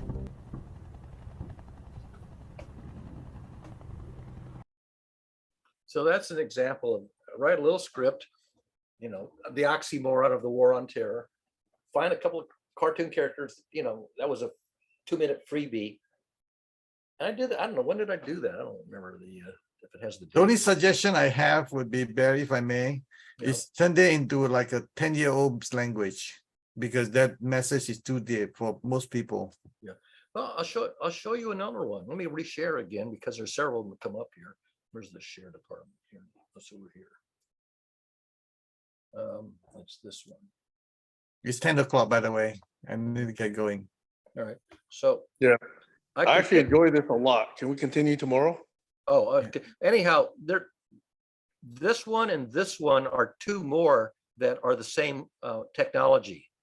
Here's Perfect. the stick figures, and here's what the cartoon. That's me, and compassion conundrum, and well, that one's a Wikipedia thingy. But anyhow, there's the. So My goal is to have 10,000 views. I'm not looking for millions. I'm talking about 10,000 views. So whatever we have to change, whatever we get to change, whatever we get to tweak, and have ChatGPT help us to change the script or whatever, 10,000 is the goal. How's that? Is that a good goal to have? That's fine. So the point is that I did this maybe 10 years ago when I did this. Yeah. And it was all free because I was doing, the free introductory thing. And I would write these little. Now you can get ChatGPT to write the sketch. Yep. And you can have more than 2, maybe 4, 5, 6 characters. And dumb down the language. Yeah, well, you can tell ChatGPT, write this at a middle school level, write this Right. at a grammar school level. Now, I basically was writing for my audience. Of course. Yeah, but I was College looking for level. like a 7-year-old, I would say that would be a Yeah. general knowledge out there. This is something that I've struggled with because I tend to write at the college level. I understand. How do you down translate that to grammar school level? We have Let's a tool understand. right now. Say it? Exactly. And the thing is, I'm no good. Now, Dorothy Kripke, who's married to the rabbi. Very. Sam gave you the answer. I don't think you heard it. We have a tool now. We have a tool now. We have ChatGPT. Yeah, that's it. Yep. Problem solved. We can actually partner with her if you want. I mean, if she's still around, we can partner with her as well. So I think we can reach out and partner with her as well. So again, to me, this is an emergency. The sooner we can get this done, the better it is, because God knows, as I say, let's plan that we can live for 20 more years if there are many, okay? And for God's sake, our brain is still working. We don't have all those Alzheimer's or Parkinson's disease that's creeping up on us. So the sooner we can get this done. So the next thing we have to find is the current version of the cartoon generator, because Right. those either went out of business or they didn't. There are many of them. Yeah, many Yeah. of them right now. I mean, they got to be very pricey after they were introduced. I will pay for the price. Don't worry about my Or money. if Sam, if you know of a good one, that's Let's play with compatible. some trial one. Let's play with some trial one, whatever you need. Yeah. Let's do Yeah. that. Yeah. All right, my friend, it's 10:03, so get moving. Hey, thanks to both of you. This was actually quite illuminating after the first 45 minutes approximately of random technical jargon. But thank you very much. I look forward to our continuation. all right. Okay, I'll see you that's guys good. tomorrow. See you tomorrow. Yep. Bye-bye.